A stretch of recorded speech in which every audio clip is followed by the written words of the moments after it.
이집트 기자에는 7대 불가사의라고 알려진 쿠프왕의 피라미드가 있습니다. 높이 148m의 아름다운 삼각뿔 모양을 지닌 것이 특징인데요. 사실 처음부터 이런 아름다운 모양의 피라미드를 만들 수 있었던 것은 아니었습니다.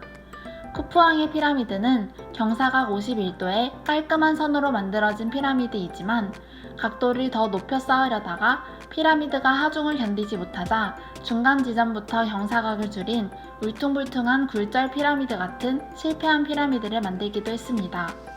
그리고 지구라트라는 고대의 비싼 건축물이 있습니다. 건축물의 경사각은 높았지만 높이 쌓아 올리지는 못했습니다. 그 시대 기술력의 한계였던 것이죠. 그렇다면 피라미드나 지구라트보다 이전 시대에 만들어진 바벨탑은 어떤 모양이었을까요?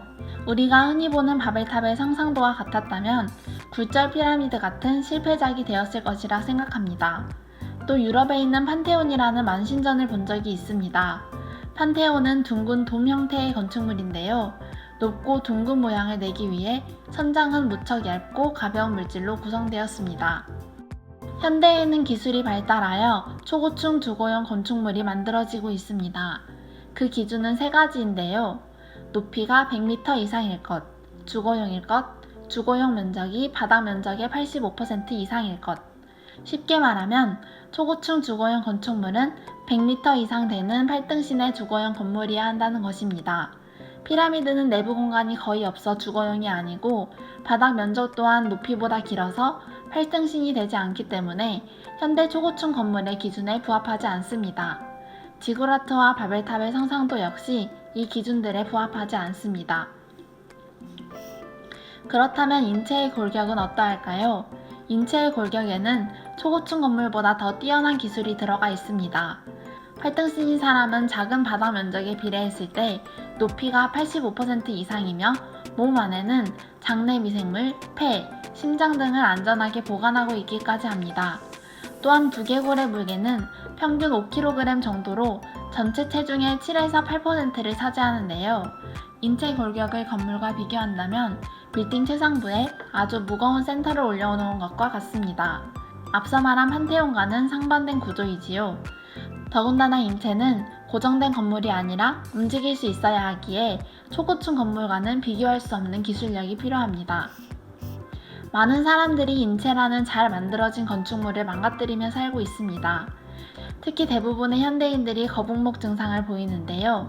거북목이란 잘못된 자세가 습관화되면서 경추뼈가 C자형에서 일자형으로 바뀌게 되는 것을 뜻합니다. 정상적으로는 몸 전체의 중심과 두개골의 중심이 같은 선상에 있어야 하는데요. 거북목이 되면 두개골의 중심이 몸 앞으로 쏠리게 되어 몸의 여러 근육들이 무리한 힘을 받게 됩니다. 만약 인체가 일반적인 건축물이었다면 이미 오래전에 무너졌을 것입니다. 거북목의 원인은 장시간의 스마트폰 사용과 불안전한 자세로 모니터 작업을 하는 것 등으로 알려져 있습니다. 스마트폰의 과도한 사용은 거북목을 만들고 인체의 밸런스를 무너뜨리기까지 합니다. 거북목의 치료법으로는 어떤 방법들이 있을까요? 가장 근본적인 해결법으로 스마트폰 사용 시간을 줄이고 모니터 높이를 눈높이에 맞추어 사용하는 것과 계단을 오를 때 발바닥의 3분의 1을 사용하는 방법이 있습니다.